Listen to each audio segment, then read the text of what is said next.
왕두산 숲, 기묘한 바둑 소리에 홀린 나무꾼 왕칠은 신선들의 대국을 구경합니다. 잠깐의 구경이 인간 세상에선 수십 년이 되었고 손에 든 도끼자루는 흙으로 변했죠. 세월을 통째로 잃어버린 나무꾼에 기이하고 서글픈 산중 비화입니다. 깊은 산속 자욱한 안개 사이로 들려오는 기묘한 바둑알 소리에 이끌려 발걸음을 옮긴 한 나무꾼이 있었습니다. 신비로운 노인들의 대국을 구경하며 보낸 짧은 한나절이 산 아래 마을에서는 수십 년의 세월로 흘러가버린 줄도 모른 채 나무꾼은 제 손에 쥐어진 도끼자루가 흙으로 변해가는 광경을 목격하게 됩니다. 인간의 시간과 신선의 시간이 엇갈린 그 기이한 산중 비화가 지금 펼쳐집니다. 왕두산 자락 깊은 골짜기, 새벽 안개가 채 가시기도 전인 이른 시각이었다.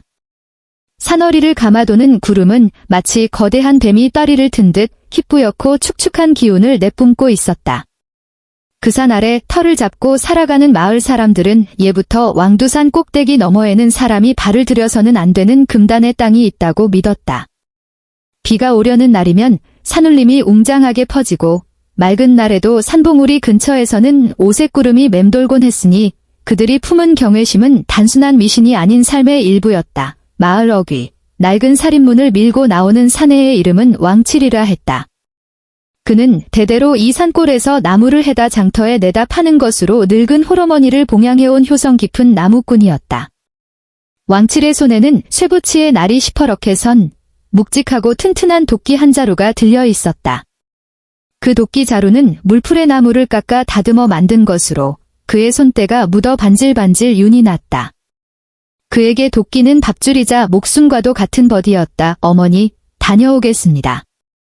오늘은 조금 더 깊이 들어가 볼까 합니다. 요즘 아랫역에는 땔감으로 쓸만한 삭정이들이 통 보이질 않아서요.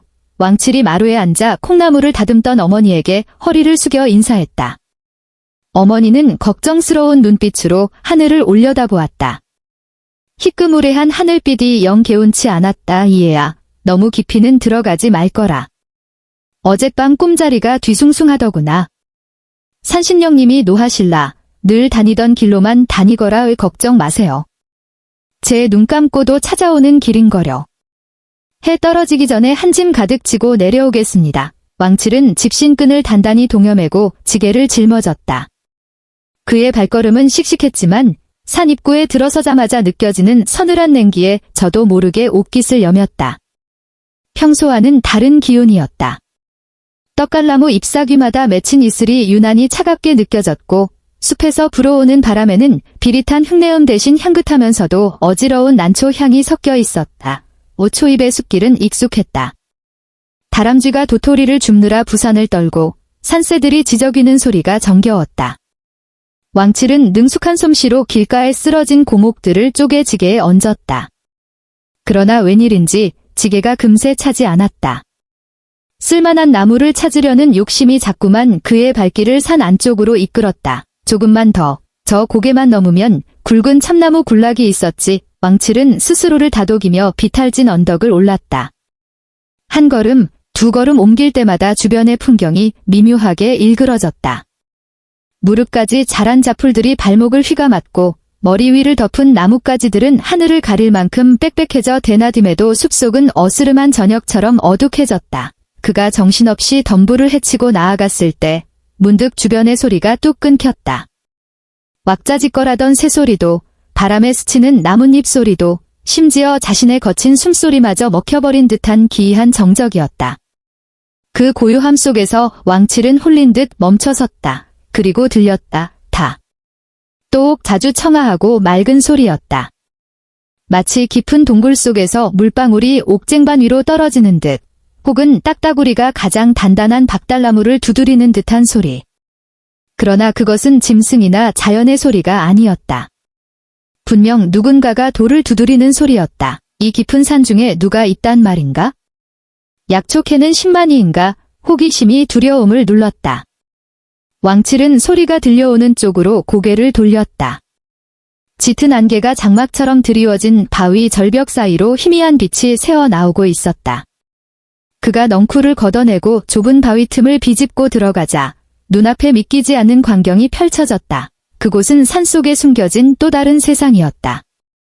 깎아지른 절벽들이 병풍처럼 둘러싸 아늑한 분지를 이루고 있었는데 바깥 세상은 가을로 접어들어 낙엽이 지고 있건만 이곳은 한창 봄인 양 복사꽃이 만발하고 이름 모를 기화효초들이 향기를 내뿜고 있었다.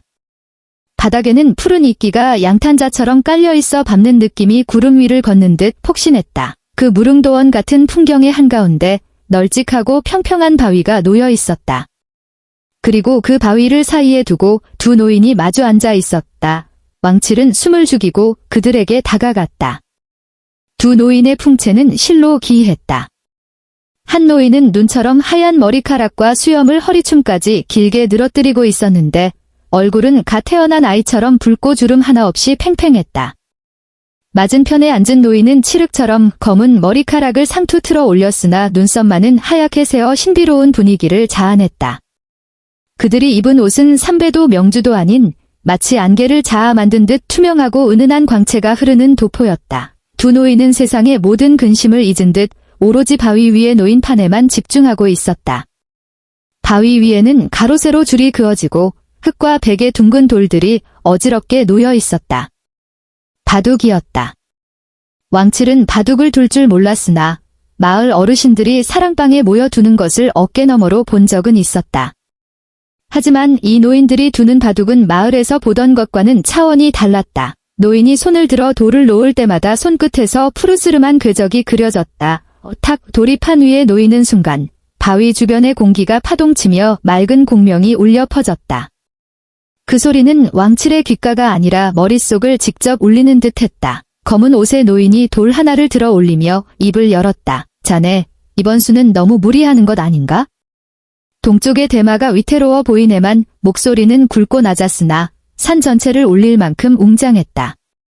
흰 수염의 노인이 허허 웃으며 대답했다. 위태로움 속에 살 길이 있는 법, 흐르는 물을 막으려 하지 말고 그 흐름을 타야지. 그들의 대화는 인간의 언어였으나 그 속에 담긴 뜻은 우주의 이치를 논하는 듯 심오했다. 왕칠은 자신이 엿듣고 있다는 사실조차 잊은 채 멍하니 그들을 바라보았다. 그의 눈에는 바둑판 위의 흑돌과 백돌이 단순한 돌멩이로 보이지 않았다. 흑돌이 놓이면 먹구름이 몰려와 천둥이 치는 형상이 보이고 백돌이 놓이면 찬란한 햇살이 비치며 구름이 흩어지는 환영이 아른거렸다. 그것은 두 노인이 벌이는 소리 없는 전쟁이자 동시에 가장 아름다운 조화였다. 왕칠은 어깨를 짓누르던 지게를 조심스레 내려놓았다. 그리고 손에 들고 있던 도끼를 바위 귀퉁이에 세워두었다. 도끼자루의 매끄러운 감촉이 손바닥에서 떨어져 나갔다. 그는 침을 꼴깍 삼키며 두 노인의 대국을 더 가까이서 보기 위해 엉금엉금 기어가 도끼 옆에 쭈그리고 앉았다. 잠깐만, 아주 잠깐만 구경하다 가자. 이런 구경을 언제 또 해보겠어? 그는 스스로에게 변명하듯 속삭였다. 어머니의 당부도, 빨리 나무를 해가야 한다는 의무감도 바둑판 위에서 벌어지는 신묘한 조화 앞에서는 봄눈 녹듯 사라져 버렸다. 그때 흰 수염의 노인이 바둑을 두다 말고 왕칠 쪽을 슬그머니 쳐다보았다. 그 눈빛은 깊은 호수처럼 맑고 고요해서 왕칠은 자신의 속마음까지 다 들여다보이는 것 같아 흠칫 놀랐다. 노인은 빙글에 미소를 지으며 소매 안에서 붉은 열매 하나를 꺼내 던져주었다. 시골 아이가 길을 잃었는가 보구나. 배가 고플 터이니 이거라도 먹고 구경하거라. 그것은 대추 같기도 하고 작은 복숭아 같기도 한 묘한 열매였다. 껍질에서는 은은한 광채가 났고 코를 찌르는 달콤한 향기가 났다. 왕칠은 감사하다는 말도 잊은 채 얼떨결에 열매를 받아 입에 넣었다. 아삭 열매를 깨무는 순간 입안 가득 시원하고 달콤한 과즙이 터져나왔다. 목구멍을 타고 넘어가는 그 액체는 지친 몸의 피로를 순식간에 씻어내고 머리를 맑게 해주었다. 아침부터 굶주렸던 뱃속의 허기가 거짓말처럼 사라지고 온몸에 알 수 없는 활력이 솟구쳤다. 세상에 이런 맛이 있다니 광칠은 황홀경에 빠져 입맛을 다시며 다시 바둑판으로 시선을 돌렸다. 이제 그의 눈은 완전히 바둑판에 고정되었다. 흑돌이 백돌을 포위하고 백돌이 다시 흑돌의 허를 찌르는 공방전이 이어졌다. 시간이라는 개념이 의미를 잃어버린 듯했다. 해가 중천에 떴는지 그림자가 길어지는지조차 느낄 수 없었다. 오로지 탁, 똑 하는 바둑알 놓는 소리만이 세상의 전부가 된 것 같았다. 두 노인은 왕칠이 곁에 있다는 것을 잊은 듯, 혹은 신경 쓰지 않은 듯 대국에만 몰두했다. 가끔씩 그들이 나누는 농담 섞인 대화가 왕칠의 귀를 스쳤다. 저런, 북쪽 하늘의 별들이 자리를 옮겼군. 자네가 이 수를 두었기 때문이야. 허허, 별들이야 제 갈 길을 가는 것이지. 내 탓이 아닐세. 그보다 남쪽 바다의 파도가 거칠어지겠는데? 자네가 그곳에 흑돌을 두었으니 말일세. 왕칠은 그 말뜻을 알아들을 수 없었지만 왠지 모를 전율을 느꼈다. 그들이 바둑을 두는 것이 아니라 마치 이 세상의 운명을 조율하고 있는 것처럼 보였기 때문이었다. 바둑판 위에서 벌어지는 형세에 따라 바람이 불었다가 멈추고 구름이 모였다가 흩어지는 것이 우연이 아닌 듯 싶었다. 그렇게 왕칠은 넋을 잃고 앉아 있었다. 그가 세워둔 도끼는 그의 곁에서 묵묵히 자리를 지키고 있었다. 튼튼한 물풀의 나무 자루는 여전히 매끄러웠고 무쇠 날은 서늘한 빛을 뿜고 있었다. 적어도 왕칠이 기억하는 바로는 그랬다. 산속의 정적은 더욱 깊어갔다. 나뭇잎 하나 흔들리지 않는 고요함 속에서 바둑알 놓는 소리만이 영원처럼 이어졌다. 왕칠은 자신이 숨을 쉬고 있는지조차 잊어버렸다. 그의 의식은 오로지 그 네모난 판 위, 흙과 백의 소용돌이 속으로 빨려 들어가고 있었다. 한참을 그렇게 구경했을까? 흰 수염 노인이 긴 장고 끝에 회심의 미소를 지으며 백돌 하나를 탁 하고 내려놓았다. 그러자 판 위의 형세가 일순간에 뒤집혔다. 검은 옷의 노인이 탄성을 내뱉으며 무릎을 쳤다. 기런. 거기엔 수가 없는 줄 알았는데 기어이 길을 내는구먼. 대단하이. 대단해. 자네도 만만치 않았네. 하마터면 내 대마가 다 잡힐 뻔했으니. 두 노인은 서로를 바라보며 호탕하게 웃었다. 그 웃음소리가 메아리쳐 골짜기를 울렸다. 왕칠 역시 그들의 기쁨에 동화되어 저도 모르게 희죽 웃음이 나왔다. 참으로 신명나는 구경이었다.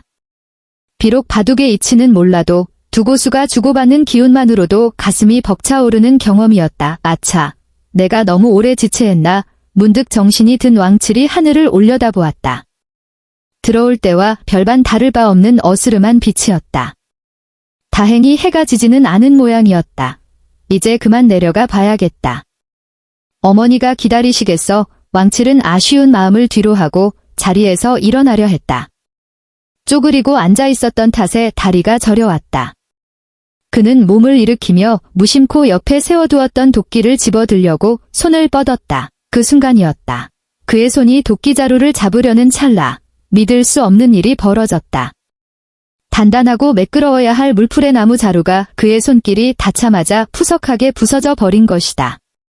마치 불에 탄 재처럼, 혹은 수십 년 동안 비바람에 사가버린 고목처럼 힘없이 허물어져 내렸다. 황칠은 자신의 눈을 의심했다. 손에 남은 것은 한 줌의 흙먼지와 썩은 나무 부스러기뿐이었다. 바닥에 뒹구는 도끼날은 붉게 녹이 슬어 형체를 알아보기 힘들 정도로 사가 있었다. 그가 오늘 아침 숫돌에 갈아 시퍼렇게 날을 세워들고 왔던 그 튼튼한 도끼가 아니었다. 이게 무슨 일이지? 내가 아주 잠시 구경했을 뿐인데 광칠의 등골에 식은땀이 흘렀다. 그는 황급히 자신의 몸을 내려다보았다. 입고 있던 무명옷은 삭아서 너덜너덜해져 있었고 집시는 끈이 끊어져 발가락이 훤히 드러나 있었다. 심지어 턱 밑이 까슬까슬하여 만져보니 아침에 깎았던 수염이 가슴팍까지 길게 자라나 희끗희끗해져 있었다. 혼란과 공포가 밀려왔다. 그는 고개를 들어 두 노인을 찾았다. 그러나 바위 위에는 바둑판도 두 노인도 온데간데 없었다. 오직 텅 빈 바위만이 덩그러니 놓여 있었고 그 위에는 수북이 쌓인 낙엽과 이끼만이 세월의 무상함을 말해주고 있었다. 봄꽃이 만발했던 무릉도원의 풍경은 사라지고 어느새 삭막하고 차가운 가을바람만이 휑하니 불어오고 있었다. 왕칠은 떨리는 손으로 썩어버린 도끼 자루의 잔해를 쥐었다. 손가락 사이로 흘러내리는 흙가루가 현실을 말해주고 있었다. 도대체 얼마나 시간이 흐른 것이란 말인가. 이 그의 목소리는 갈라지고 쉬어 있었다. 산속의 안개가 다시금 짙게 몰려와 그의 주변을 감쌌다.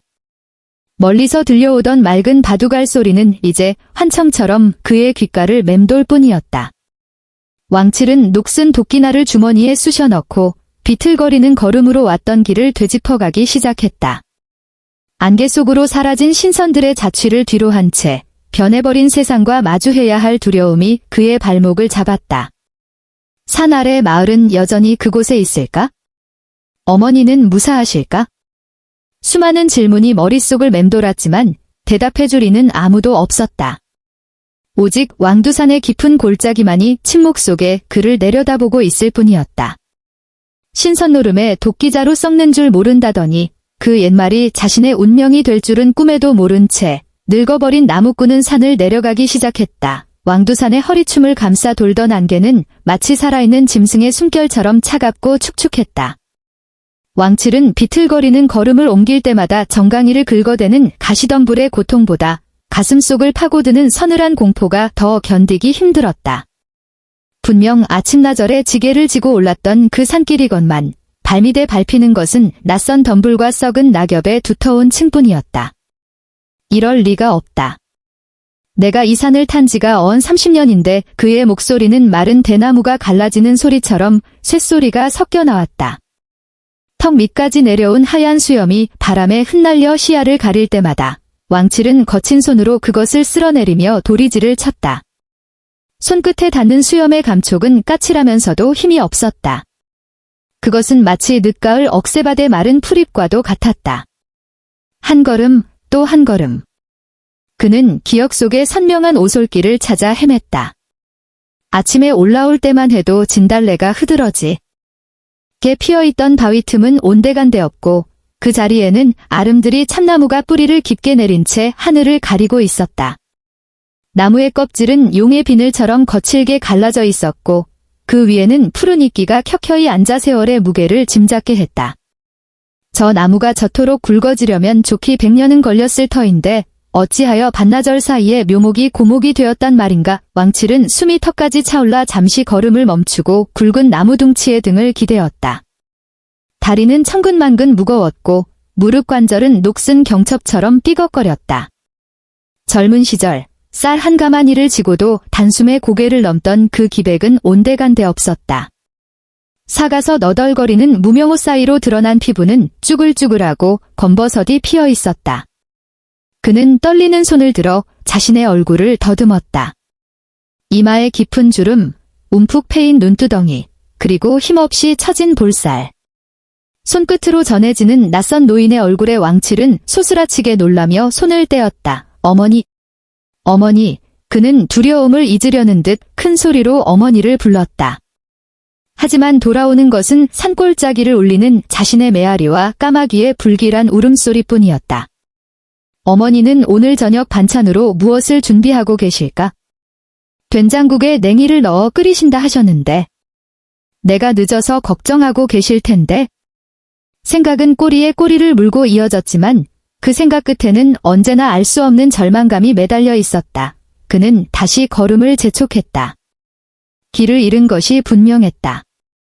아니, 산이 변한 것이었다. 바위의 위치도 물길의 흐름도 미묘하게 달라져 있었다. 계곡을 흐르는 물소리는 예전보다 훨씬 깊고 웅장해졌으며 물길이 바위를 깎아내려 만든 굴곡은 더욱 깊어져 있었다. 그가 징검다리 삼아 건너던 넓적 바위는 흔적도 없이 사라지고 그 자리에는 물살에 깎여나간 자갈반만이 펼쳐져 있었다. 해는 어느덧 서산마루에 걸려 붉은 노을을 토해내고 있었다. 숲속은 급격히 어두워졌다.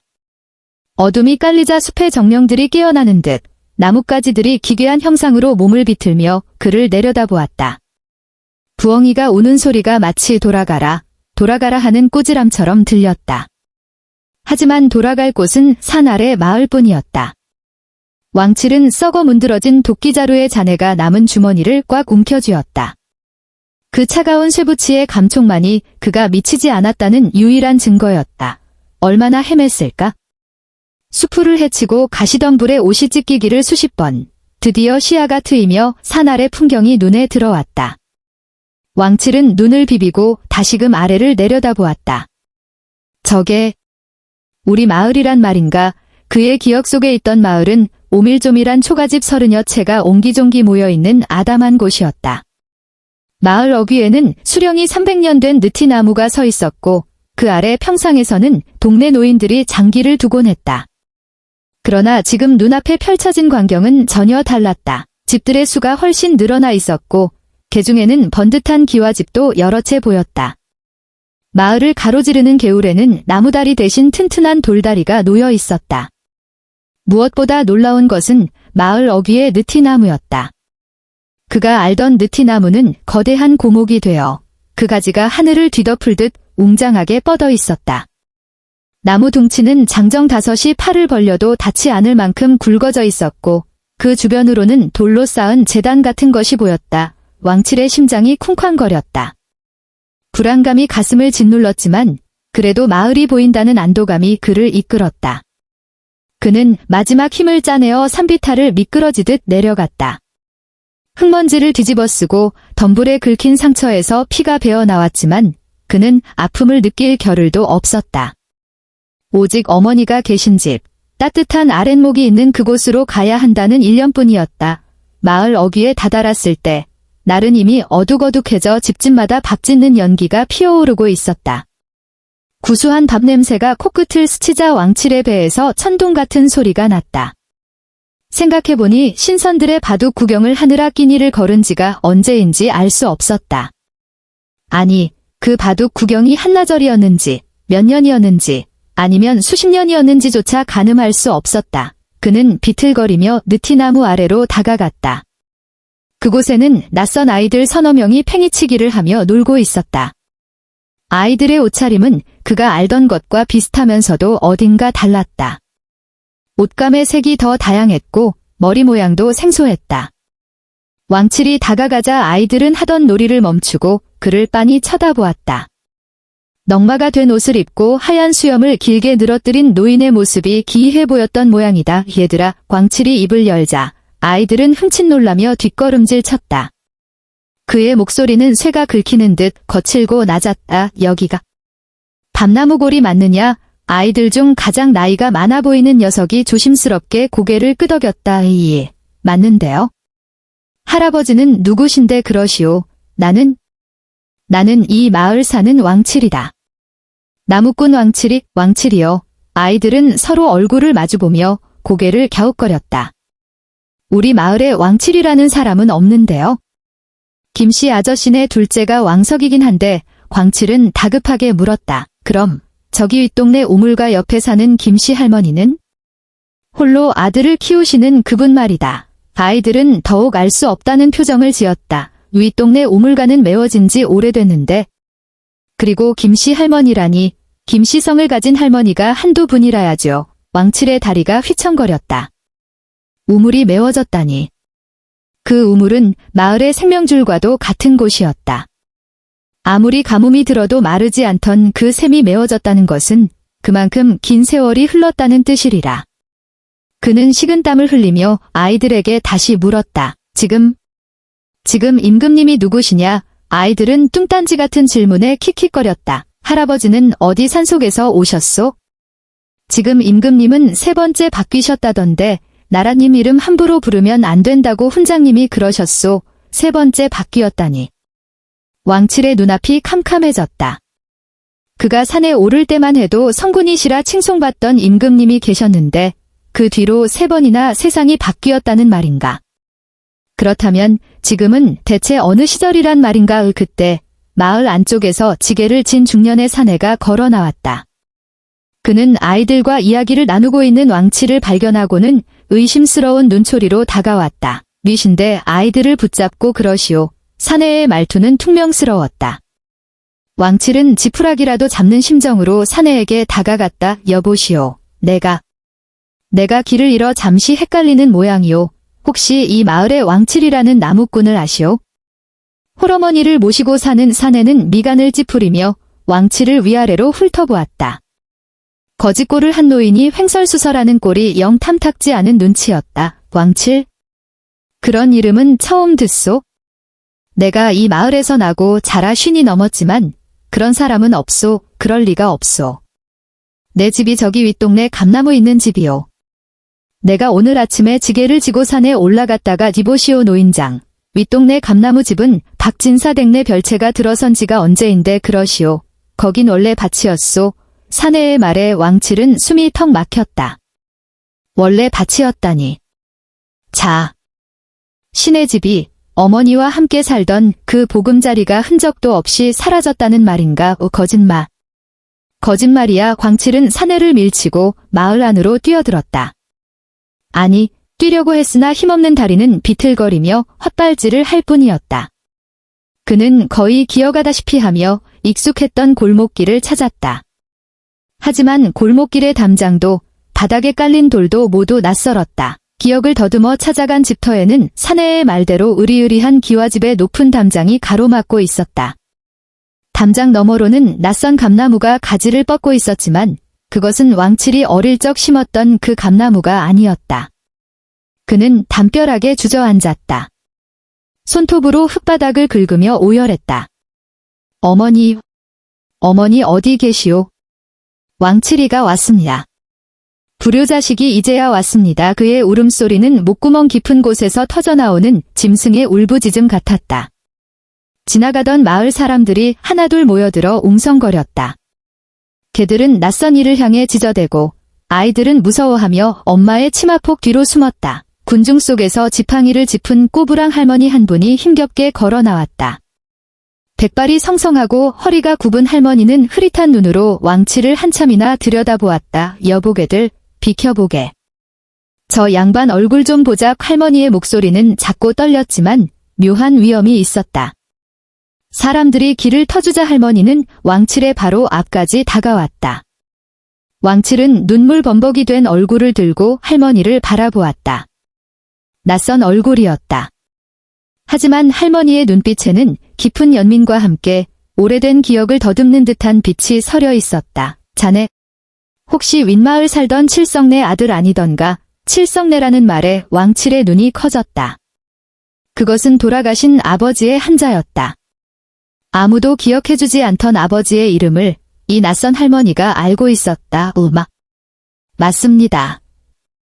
제가 칠성이 아들 왕칠입니다. 할머니는 저를 아십니까? 할머니는 믿을 수 없다는 듯 지팡이를 떨어뜨리고는 왕칠의 어깨를 덥석 잡았다. 그녀의 주름진 손이 파르르 떨렸다. 아이고, 세상에. 아이고, 세상에.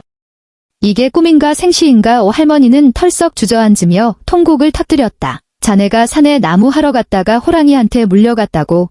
온 동네가 뒤집어졌던 게 벌써 60해가 넘었네. 자네 어머니가 아들 찾는다고 산을 헤매다 그해 겨울에 눈밭에서 돌아가셨는데 광칠의 머릿속에서 무언가가 툭 끊어지는 소리가 들렸다. 60해, 60년이 흘렀다고 했다. 자신이 바둑 한 판 구경하는 동안 강산이 6번이나 바뀌고 어머니는 이미 흙으로 돌아가신 지 오래라는 것이었다. 어머니가 돌아가셨다고요? 광칠의 입술이 파르르 떨렸다. 눈앞의 세상이 빙글빙글 돌기 시작했다. 주머니 속의 녹슨 도끼날이 그의 허벅지를 차갑게 찔러왔다. 그것은 잔인한 현실의 송곳이었다. 그는 하늘을 올려다보았다. 무심한 달빛만이 그의 하얀 수염을 비추고 있었다. 다른 예나 지금이나 변함없이 둥글고 밝건만 그 아래 선 인간의 운명은 이토록 더덥고 허망하단 말인가. 왕칠은 땅을 치며 절규했다. 그의 비통한 울음소리가 밤하늘로 퍼져나가며 왕두산의 깊은 골짜기를 다시금 뒤흔들었다. 신선노름에 도끼자루 썩는 줄 모른다더니 그 썩어버린 것은 도끼자루만이 아니었다. 그의 인생이, 그의 사랑하는 사람들이, 그가 살았던 모든 시간이 송두리째 썩어 사라져 버린 것이었다. 사람들은 넋을 잃고 그 광경을 지켜보았다. 전설 속에서나 듣던 이야기의 주인공이 눈앞에 나타난 기이함과 한 인간이 감당해야 할 거대한 비극 앞에서 모두가 숙연해질 수밖에 없었다. 밤바람이 스산하게 불어와 왕칠의 긴 수염을 흐트렸다. 그는 이제 이 세상 사람이면서도 이 세상 사람이 아닌 존재가 되어버렸다. 시간의 틈바구니에 끼어버린 가련한 나그네, 그것이 바로 늙어버린 소년 왕칠의 모습이었다. 왕칠의 비명은 칠흑 같은 밤하늘의 정막을 날카롭게 찢어 발겼다. 그 소리는 짐승의 울부짖음 같기도 했고 끊어질 듯 이어지는 낡은 악기의 파열음 같기도 했다. 왕두산 골짜기를 타고 내려온 차가운 바람이 마을 어귀의 늙은 느티나무 가지를 흔들며 잎사귀들을 우수수 떨어뜨렸다. 마치 세상 모든 것이 늙고 병들어 떨어져 나가는 것만 같았다. 횃불을 든 마을 장정들은 그 기괴하고 처절한 통곡 앞에 섣불리 다가서지 못하고 뒷걸음질 쳤다. 불빛에 일렁이는 왕칠의 그림자는 길게 늘어져 땅바닥을 기어다니는 거대한 뱀처럼 보였다. 할머니는 바닥에 주저앉아 왕칠의 다리를 붙잡고 놓지 않았다. 그녀의 눈에서 흐르는 눈물이 왕칠의 낡아빠진 삼배 바지단을 적셨다.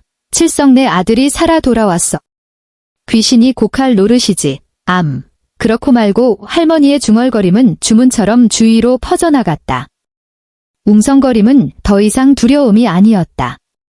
그것은 기적을 목격한 자들의 경외심과 한 인간에게 닥친 가혹한 운명에 대한 깊은 연민으로 바뀌어 있었다. 왕칠은 멍하니 자신의 손을 내려다보았다.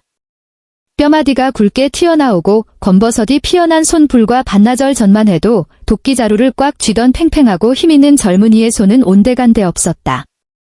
손가락을 굽혀보려 했으나 삐걱거리는 관절은 말을 듣지 않았다.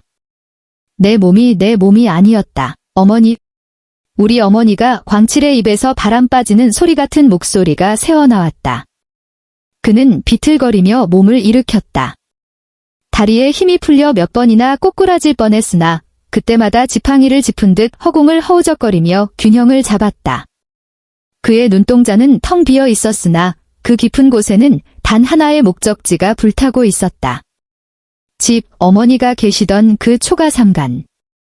따뜻한 아랫목과 구수한 된장 끓이는 냄새가 나던 나의 집 가봐야겠어?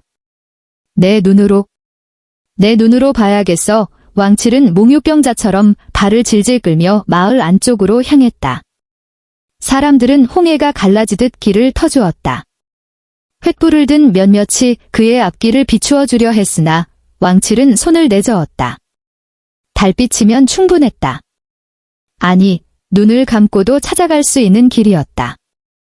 그러나 발걸음을 뗄 때마다 왕칠의 가슴은 천근만근 무거운 돌덩이에 짓눌리는 듯했다. 마을의 풍경은 낯설고도 익숙했다. 굽이진 돌담길의 위치는 그대로였으나 담장을 이룬 돌들은 이끼가 잔뜩 끼어 검푸르게 변해 있었다. 그가 기억하던 박씨 아저씨네 기와집은 온데간데 없고 그 자리에는 낯선 텃밭이 들어서 무성한 자풀만 우거져 있었다. 개울가 빨래터에는 예전에 없던 큼지막한 바위가 놓여 있었고 그가 어릴 적 동무들과 뛰어놀던 공터에는 수령을 알 수 없는 감나무 한 그루가 덩그러니 서 있었다. 모든 것이 뒤틀려 있었다. 마치 누군가 세상이라는 그림을 짓궂게 덧칠해 놓은 것 같았다. 왕칠은 숨을 헐떡이며 언덕길을 올랐다. 그의 기억 속에 언덕 너머 첫 번째 집이 바로 그의 보금자리였다. 쌀이문이 삐딱하게 걸려 있고 마당에는 멍석이 깔려 있으며 처마 밑에는 옥수수와 마늘이 주렁주렁 매달려 있어야 했다. 그러나 언덕을 넘어선 왕칠의 눈앞에 펼쳐진 것은 참혹한 폐허뿐이었다. 집은 없었다. 기둥이 서 있던 자리는 불에 탄 흔적처럼 검게 그을린 주춧돌 몇 개만이 뒹굴고 있었고 지붕. 이 내려앉아 흙무더기가 된 곳 위로는 억새와 쑥대만 사람 키만큼 자라나 바람에 스산하게 울고 있었다. 벽체였던 흙더미는 이미 빗물에 씻겨 내려가 형체를 알아볼 수 없었고 깨진 장독 뚜껑 하나만이 반쯤 흙에 파묻힌 채 달빛을 받아 번들거리고 있었다. 왕칠은 그 자리에 무릎을 꿇었다. 무릎 아래로 차가운 흙과 거친 풀의 감촉이 느껴졌다. 이것이 꿈이라면 제발 깨게 해달라고 신선들이 둔다는 바둑판을 엎어버리고 도망치고 싶다고 생각했다. 그는 떨리는 손으로 흙을 파헤쳤다. 손톱 밑에 흙이 끼고 피가 맺히도록 땅을 긁어댔다. 어머니. 저 왔습니다. 칠성이가 왔어요. 나무 많이 해왔어요. 어머니. 그는 아무도 없는 폐허를 향해 소리쳤다. 대답 대신 풀벌레 소리만이 요란하게 울려 퍼졌다. 흙더미 속에서 사가버린 나무 숟가락 하나가 딸려 나왔다. 손잡이가 다 달아빠진 어머니가 평생을 쓰시던 그 숟가락이었다. 왕칠은 그것을 가슴에 품고 짐승처럼 울부짖었다. 그 숟가락으로 떠주시던 따뜻한 밥 한 그릇, 고봉으로 눌러 담아주시며 많이 먹어라, 우리 아들 하시던 그 목소리가 귓가에 쟁쟁했다. 뒤따라온 할머니와 마을 사람들이 그 모습을 지켜보며 눈시울을 붉혔다. 할머니가 다가와 왕칠의 등 뒤에 섰다. 자네가 사라진 뒤. 자네 어머니는 제정신이 아니셨네. 매일같이 왕두산 입구에 앉아 자네 이름을 부르다가 해가 지면 이 마당에서 정화수 떠놓고 빌고 또 비셨지. 비가 오나 눈이 오나 하루도 거르지 않으셨어. 할머니의 목소리는 건조한 가을바람처럼 왕칠의 가슴을 훑고 지나갔다. 그러다 그해 겨울, 유난히 눈이 많이 오던 날이었지. 산짐승이 내려온다고 다들 문 걸어 잠그고 떨던 밤이었어. 다음 날 아침에 보니 어머니가 보이지 않더군. 마을 장정들이 산을 뒤져보니 저기 산초입, 자네가 나무하러 올라갔던 그 길목 바위 아래에 웅크리고 앉아 계셨네. 품에는 자네가 좋아하던 찐감자 몇 알을 식지 말라고 속옷으로 꽁꽁 싸매신 채로 그렇게 눈을 감으셨어. 왕칠은 숨을 쉴 수가 없었다. 가슴이 찢어진다는 말이 무슨 뜻인지 뼈저리게 알 것 같았다. 어머니는 아들을 기다리다 얼어 죽었다. 자식이 신선노름에 빠져 귤 껍질 까먹고 바둑돌 구경하며 희희낙낙하던 그 시간에 어미는 살을 애는 추위 속에서 아들의 온기를 찾아 헤매다 차가운 돌덩이가 되어버린 것이다. 이것이 죄가 아니면 무엇이란 말인가. 하늘이 내린 벌이라 해도 너무나 가혹했다. 어머니 묘소는 어디 있습니까? 왕칠이 쉰 목소리로 물었다. 할머니는 지팡이로 마을 뒷산 양지 바른 곳을 가리켰다. 자네 집터 뒤, 저기 늙은 소나무 아래 모셨네. 자네 외삼촌이 며칠 돌보다가 화병으로 돌아가시고 대가 끊겨 돌보는 이가 없으니 봉분이 많이 낮아졌을 걸세. 왕칠은 비틀거리며 일어났다. 녹슨 도끼날이 주머니에서 덜그럭거렸다. 그 소리가 마치 자신의 불효를 꾸짖는 어머니의 회초리 소리처럼 들렸다. 그는 폐허가 된 집터를 지나 뒷산으로 향했다. 발걸음 하나하나가 천년의 시간처럼 무거웠다. 소나무 아래 자풀이 무성한 작은 흙무더기가 보였다. 비석도 없이 자연석 하나가 머리맡에 놓인 초라한 무덤이었다. 왕칠은 그 앞에 엎드렸다. 이마를 땅에 찌으며 오열했다. 어머니, 제가 죽일 놈입니다. 제가 미친 놈입니다. 도끼자루 썩는 줄도 모르고 어미 속 썩는 줄도 모르고. 아이고, 어머니. 그는 손으로 무덤의 자풀을 뜯어냈다. 거친 풀이 손바닥을 베어 피가 났지만 아픔조차 느껴지지 않았다. 60해 그 긴 세월 동안 이 차가운 땅 밑에서 얼마나 외로우셨을까? 얼마나 아들을 부르셨을까? 왕칠의 눈물과 콧물이 범벅이 되어 무덤가의 흙을 적셨다. 밤은 깊어만 갔다. 구름에 가려졌던 달이 다시 모습을 드러내며 늙어버린 왕칠의 하얀 머리카락을 비추었다. 마을 사람들은 하나둘씩 집으로 돌아갔다. 차마 그 처절한 슬픔을 끝까지 지켜볼 수 없어서였고 또 한편으로는 산 사람과 죽은 사람의 경계에 선 듯한 왕칠의 모습에서 뿜어져 나오는 서늘한 기운 때문이기도 했다. 오직 처음에 그를 알아보았던 할머니만이 멀찍이 떨어져 앉아 그를 지켜보고 있었다. 왕칠은 울다 지쳐 무덤가에 기대 앉았다. 텅 빈 위장이 쓰려왔다. 신선이 주었던 그 붉은 대추 같기도 하고 앵두 같기도 했던 열매. 그것을 먹은 뒤로는 배가 고프지도 목이 마르지도 않았었다. 하지만 이제 현실의 땅에 발을 디디고 슬픔을 토해내자 인간의 육신이 가진 본능이 본물 터지듯 밀려왔다. 허기와 갈증, 그리고 뼛속까지 파고드는 추위가 그를 덮쳤다. 그는 주머니에서 녹슨 도끼날을 꺼냈다. 달빛에 비친 도끼날은 이빨 빠진 늙은이의 입처럼 흉측했다. 자루는 썩어 흙이 되었고 남은 것은 이 차가운 쇳덩어리뿐. 이것이 자신의 인생이었다. 화려하고 신비로웠던 선계의 시간은 찰나의 꿈이었고 남은 것은 부서지고 녹슬어버린 현실뿐이었다. 차라리 그때 호랑이에게 물려갔더라면 어머니가 나를 찾다 돌아가시지는 않았을 텐데. 차라리 그곳에서 영영 나오지 않았더라면 이런 끔찍한 고통은 몰랐을 텐데. 왕칠은 후회와 자책의 늪에서 허우적거렸다. 그때 밤바람 소리에 섞여 어렴풋이 어떤 소리가 들려왔다. 탁! 타닥. 그것은 바둑돌을 놓는 소리였다. 왕칠의 귀가 번쩍 뜨였다. 환청인가? 그는 숨을 죽이고 귀를 기울였다. 탁 분명했다. 청아하고 맑은 소리. 왕두산 꼭대기, 그 안개 자욱하던 바위 위에서 들었던 바로 그 소리였다. 소리는 산바람을 타고 내려와 왕칠의 귓가에 맴돌았다. 마치 그를 다시 부르는 것 같았다. 이 고통스러운 현실을 잊고 다시 그 시간 없는 세계로 오라는 유혹처럼 왕칠은 홀린 듯 고개를 들어 산 정상을 바라보았다. 칠흑 같은 어둠 속에 잠긴 왕두산은 거대한 괴물처럼 웅크리고 있었다. 그곳에 그들이 아직 있을까? 붉은 옷과 푸른 옷을 입은 그 노인들이 아직도 그 한판의 바둑을 끝내지 않고 두고 있을까? 그의 마음속에서 격렬한 갈등이 일어났다. 이대로 어머니 곁에서 늙어 죽어 흙으로 돌아갈 것인가? 아니면 자신을 이렇게 만든 그들에게 가서 따지기라도 해야 할 것인가? 아니, 어쩌면 그들에게 다시 빌면 시간을 되돌려주지 않을까 하는 신락 같은 말도 안 되는 희망이 고개를 쳐들었다. 이복에 왕칠이 어느새 다가온 할머니가 쉰 목소리로 불렀다. 그녀의 손에는 주먹밥 한 덩이와 물 한 사발이 들려 있었다. 이거라도 좀 들게? 산 사람은 살아야지. 자네 어머니도 자네가 굶어 죽는 꼴은 보고 싶지 않으실 걸세.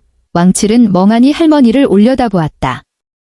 주름진 얼굴, 굽은 허리. 그녀는 60년의 세월을 온몸으로 받아내며 살아남은 산증인이었다. 그녀의 눈빛은 따뜻했지만 동시에 체념과 슬픔이 깃들어 있었다. 왕칠은 떨리는 손으로 물사발을 받아들었다. 물에 비친 자신의 얼굴이 보였다. 낯선 노인의 얼굴. 그러나 눈빛만은 갓 20살의 청년 왕칠, 어머니를 위해 지게를 지고 산을 오르던 그 왕칠의 눈빛 그대로였다. 물을 한 모금 마시자 타들어가던 목구멍이 열리며 뜨거운 것이 울컥 치솟았다. 그것은 삶에 대한 감각이었다. 도끼자루는 썩어 문드러졌을지언정 나는 아직 살아있다. 내 심장은 뛰고 있고 내 피는 흐르고 있다. 하지만 이 삶은 저주인가 축복인가? 왕칠은 주먹밥을 입에 넣지 못하고 다시 내려놓았다. 그리고 천천히, 아주 천천히 몸을 일으켰다. 그의 시선은 다시 왕두산 정상으로 향했다. 할머니, 왕칠의 목소리는 이제 차분하게 가라앉아 있었다. 저 산에 다시 가봐야겠습니다. 할머니는 놀란 눈으로 그를 바라보았다. 거기가 어디라고 또 간단 말인가? 귀신에 홀려 60해를 잃어버리고도 정신을 못 차렸단 말인가? 이제라도 여기 정착해서 남은 생을 살아야지. 아닙니다. 여기에 제 자리는 없습니다. 집도, 가족도, 친구도 다 사라졌습니다. 저는 지금 이 세상에 속한 사람이 아닙니다. 결자 해지라 했습니다. 묶은 자가 풀어야지요. 제 잃어버린 세월, 썩어버린 도끼자루. 그 답을 찾아야겠습니다. 어머니께 용서를 빌기 위해서라도 저는 그들을 다시 만나야겠습니다. 왕칠의 눈빛에는 서슬퍼런 결기가 서려 있었다. 그것은 단순한 호기심이나 미련이 아니었다. 자신의 파괴된 인생에 대한 해답을 찾고자 하는 인간으로서의 마지막 자존심이자 절규였다. 그는 어머니의 무덤에 큰 절을 2번 올렸다. 이마에 묻은 흙을 털어내지 않은 채 그는 다시 지팡이를 고쳐 쥐었다. 주머니 속의 녹슨 도끼날이 묵직하게 그의 허벅지를 때렸다. 기다려 주십시오, 어머니. 이 불효자, 억울해서 그냥은 못 죽습니다. 도깨비 장난이든 신선노름이든 그 끝을 보고 와야겠습니다. 왕칠은 뒤도 돌아보지 않고 어둠 속으로 걸어 들어갔다. 마을 사람들의 만류도 할머니의 애원도 그의 귀에는 들리지 않았다. 오직 산 위에서 들려오는 탁, 탁 하는 환청 같은 바둑돌 소리만이 그를 이끌었다. 그의 등 뒤로 새벽 안개가 스멀스멀 피어올랐다. 늙은 몸에 깃든 소년의 영혼, 시간을 도둑맞은 나그네가 다시 금기의 산을 향해 발을 내디디고 있었다. 바람이 거세졌다. 왕두산의 숲들이 거칠게 몸을 뒤틀며 그를 맞이했다. 마치 고지 마라, 돌아가라고 외치는 듯, 혹은 어서 와라, 기다리고 있었다고 속삭이는 듯 그 경계는 모호했고 왕칠의 운명 또한 그 안개 속으로 희미하게 사라져가고 있었다. 그의 그림자가 마을 어귀를 완전히 벗어났을 때 동쪽 하늘이 붉게 물들기 시작했다. 그러나 그 붉음은 희망의 여명이 아니라 피처럼 붉고 불길한 전조처럼 보였다. 썩어버린 것은 도끼자루뿐만이 아니었다. 이제 왕칠은 썩어가는 육신을 이끌고 영원히 썩지 않는 해답을 찾아 마지막 여정을 시작한 것이다. 발바닥에 닿는 흙의 감촉은 차가웠다. 왕두산의 새벽 공기는 살갗을 파고드는 날카로운 칼날과도 같아서 왕칠의 늙고 병든 폐부 깊숙한 곳까지 시리게 만들었다. 한 걸음 또 한 걸음. 어제까지만 해도 청년의 다리로 공중공중 뛰어올랐던 산길이건만 이제는 지팡이에 온몸의 무게를 실어야만 겨우 발을 뗄 수 있는 고행의 길이 되어 있었다. 숨이 턱끝까지 차올랐다. 가슴 안쪽에서 쇳소리가 났다. 늙어버린 심장은 낡은 북처럼 불규칙하게 쿵쿵거렸고 앙상하게 마른 다리는 후들거렸다. 그럼에도 왕칠은 멈추지 않았다. 아니, 멈출 수가 없었다. 산은 그를 거부하는 듯했다.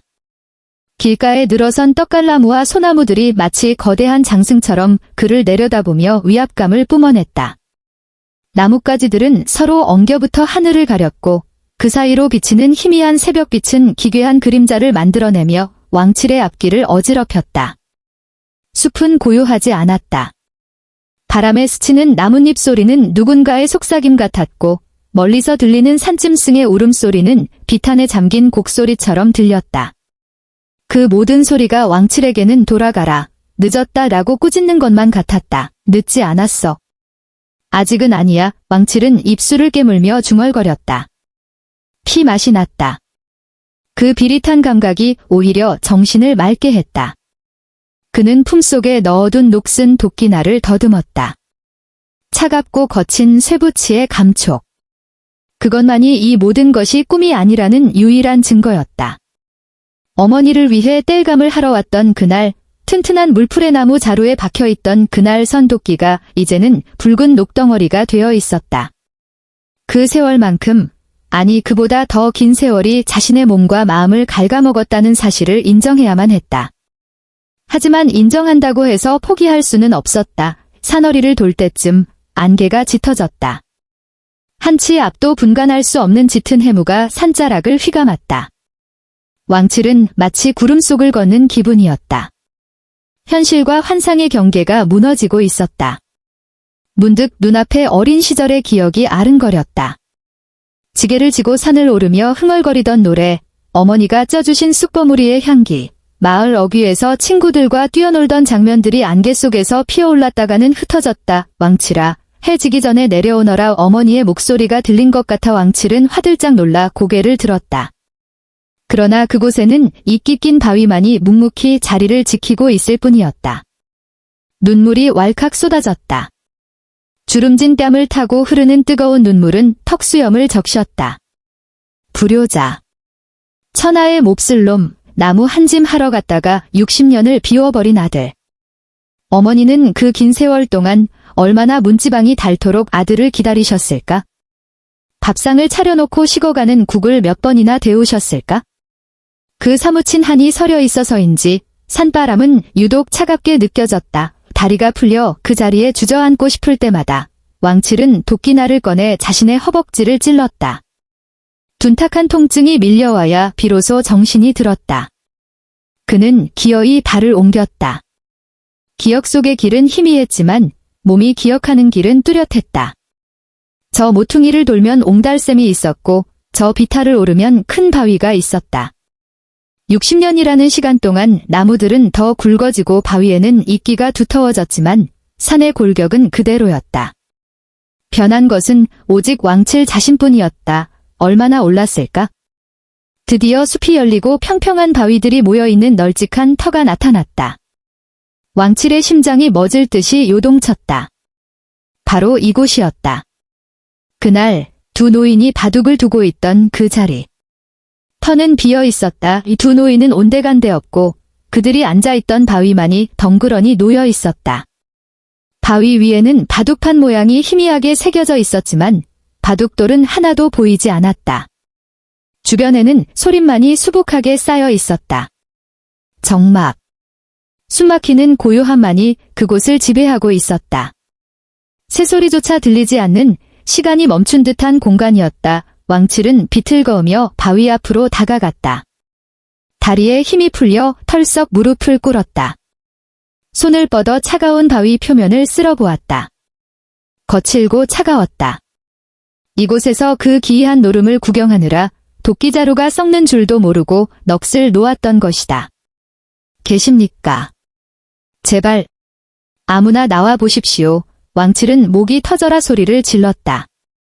그의 쉰 목소리가 메아리가 되어 산봉우리를 때리고 되돌아왔다. 제가 왔습니다. 왕칠이가 왔습니다. 제 세월을 돌려주십시오. 제 어머니를, 제 인생을 돌려달란 말입니다. 아무런 대답도 없었다. 오직 바람만이 나뭇가지를 흔들며 스산한 소리를 낼 뿐이었다. 왕칠은 바위를 주먹으로 내리쳤다. 어찌하여 저입니까? 왜 하필 저란 말입니까? 저는 그저 나무를 하러 왔을 뿐입니다. 늙은 어머니 봉양하려 땀 흘리며 살던 놈입니다. 그런 저에게 어찌 이런 가혹한 벌을 내리십니까? 신선이라면서요. 돌을 닦은 분들이라면서요. 어찌 사람의 인생을 송두리째 훔쳐가 놓고 이리도 비겁하게 숨으십니까? 왕칠은 울부짖으며 바닥을 뒹굴었다. 흙투성이가 된 얼굴로 하늘을 향해 삿대질했다. 억울함과 분노, 그리고 돌이킬 수 없는 상실감이 뒤섞여 통곡이 되어 터져나왔다. 그는 녹슨 도끼날을 꺼내 바위 위에 내던졌다. 쨍그랑 하는 둔탁한 소리가 고요를 찢었다. 그때였다. 안개가 소용돌이 치더니 바위 주변의 공기가 묘하게 일렁이기 시작했다. 왕칠은 흐릿한 눈을 비비며 앞을 보았다. 환영인지 실제인지 알 수 없는 흐릿한 형체들이 바위 위에 어른거렸다. 하얀 수염을 길게 늘어뜨린 두 노인의 모습. 그들은 예전처럼 바둑을 두는 자세로 앉아 있었다. 하지만 그들의 몸은 안개처럼 투명했고 그들의 표정은 무심하기 짝이 없었다. 그들은 왕칠을 보고 있지 않았다. 그저 바둑판만을 응시하고 있을 뿐이었다. 계셨습니까? 왕칠이 떨리는 목소리로 물었다. 노인 중 한 명이 천천히 고개를 돌렸다. 그의 눈동자는 깊은 산속의 호수처럼 맑았지만 인간의 감정이 담겨 있지 않았다. 그것은 마치 수천 년 묵은 고목이나 깎아지른 절벽을 마주하는 느낌이었다. 노인이 입을 열지 않았는데도 왕칠의 머릿속으로 목소리가 울려 퍼졌다. 왔는가?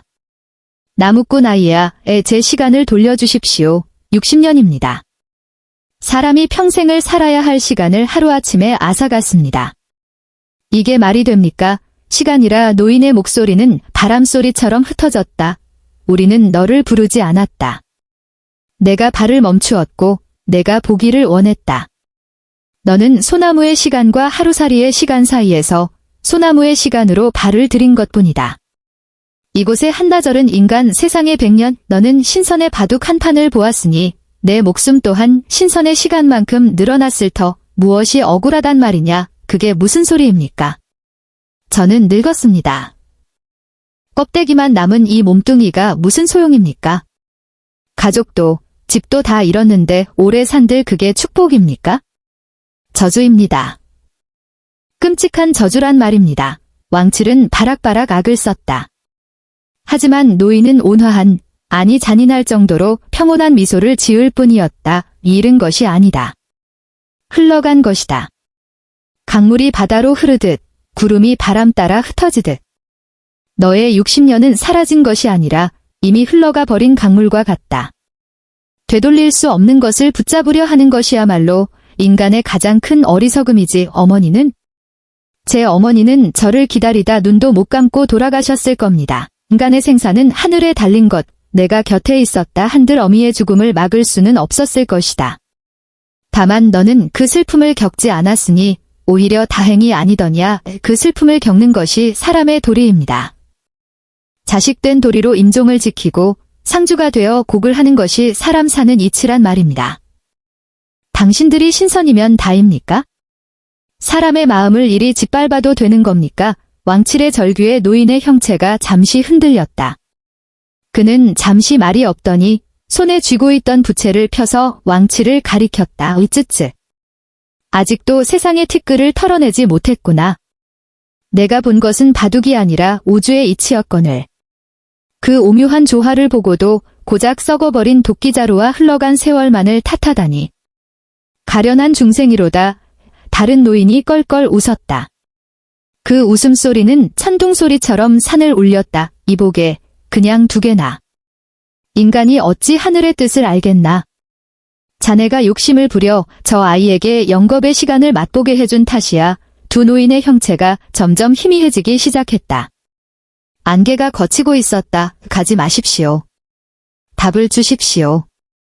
그럼 저는 이제 어찌 살란 말입니까? 이 늙은 몸으로 어디서 무엇을 하며 살란 말입니까? 왕칠이 손을 뻗어 허공을 휘저었지만 잡히는 것은 차가운 습기뿐이었다. 노인들의 모습은 완전히 사라졌다. 다시 빈터에는 왕칠과 바위, 그리고 녹슨 도끼날만이 남았다. 왕칠은 바위 위에 엎드려 오열했다. 억울해서 울었고 허무해서 울었다. 그리고 두려워서 울었다. 이제 정말 혼자였다. 세상 그 어디에도 속하지 못한 채 늙어버린 육신 속에 갇힌 어린아이로 남겨졌다. 한참을 그렇게 울다 지쳐 고개를 들었을 때 태양이 머리 위로 솟아올라 있었다. 눈부신 햇살이 숲을 비추었다. 나뭇잎에 맺힌 이슬방울들이 보석처럼 반짝였다. 그때 왕칠의 눈에 들어온 것이 있었다. 노인들이 앉아있던 바위 한 구석에 아주 작고 둥근 돌 하나가 놓여 있었다. 바둑돌 같기도 하고 그냥 평범한 조약돌 같기도 했다. 왕칠은 홀린 듯 그 돌을 집어 들었다. 손 안에 쏙 들어오는 차갑고 매끄러운 돌이었다. 그 돌을 쥐는 순간 기이한 평온함이 밀려왔다. 머릿속을 꽉 채우고 있던 분노와 슬픔이 눈 녹듯 사라졌다. 대신 알 수 없는 깨달음이 그 자리를 채웠다. 이 흘러간 것이다 그래. 노인의 말이 맞을지도 모른다. 60년이 지났든 하루가 지났든 결국 모든 것은 지나간다. 자신이 잃어버린 것은 시간이 아니라 시간을 소유할 수 있다는 착각이었을지도 모른다. 어머니도 친구들도 마을 사람들도 모두 거대한 시간의 강물 속에 잠시 머물다 간 것뿐이다. 자신 또한 그 강물에 휩쓸려 조금 더 먼 곳으로 떠내려왔을 뿐. 왕칠은 몸을 일으켜 바위에 앉았다. 신선들이 앉았던 바로 그 자리였다. 그는 바위 아래로 펼쳐진 세상을 내려다보았다. 저 멀리 마을이 보였다. 장난감처럼 작은 집들, 개미처럼 움직이는 사람들. 60년 전이나 지금이나 멀리서 본 세상은 달라진 것이 없었다. 아등바등 살아가는 모습들이 한없이 더덥고 또 한편으로는 눈물겹게 아름다워 보였다. 어머니? 이제야 알겠습니다. 왕칠은 녹슨 도끼날을 바위 한가운데에 내려놓았다. 그리고 그 옆에 주워든 둥근 돌을 놓았다. 저는 내려가지 않겠습니다. 이제 저 아래 세상은 제 자리가 아닙니다. 어머니가 계신 곳으로 가기 전까지 여기서 기다리겠습니다. 바람이 되고 구름이 되고 나무가 되어 이 산을 지키겠습니다. 왕칠은 눈을 감았다. 산바람이 불어와 그의 하얀 머리카락을 헝클어뜨렸다. 햇살이 따스하게 그의 어깨를 감쌌다. 배고픔도 목마름도 다리의 통증도 느껴지지 않았다. 그의 호흡은 숲의 숨결과 하나가 되어갔다. 전설에 따르면 그 후로 왕두산 꼭대기에서 왕칠을 본 사람은 아무도 없었다고 한다. 다만 나무꾼들이 산을 오르다 보면 가끔 안개 낀 바위 위에서 탁, 탁 하고 바둑돌 놓는 소리가 들린다고 했다. 그리고 그 바위 위에는 언제나 붉게 녹슨 도끼날 하나가 덩그러니 놓여 있어 사람들은 그곳을 광칠대라 불렀다. 어떤 이들은 왕칠이 신선이 되어 하늘로 올라갔다고 했고 어떤 이들은 그가 산신령이 되어 마을을 굽어 살핀다고 했다. 하지만 진실은 아무도 모른다. 다만 한 가지 분명한 것은 썩어버린 도끼자루가 들려주는 이야기가 세월을 넘어 우리네 마음속에 서늘한 바람 한 줄기를 남기고 있다는 사실뿐이다. 인생은 일장춘몽, 한바탕 봄꿈이라 했던가. 왕칠이 꾸었던 그 긴 꿈은 이제 왕두산의 안개가 되어 영원히 산자락을 떠돌고 있었다.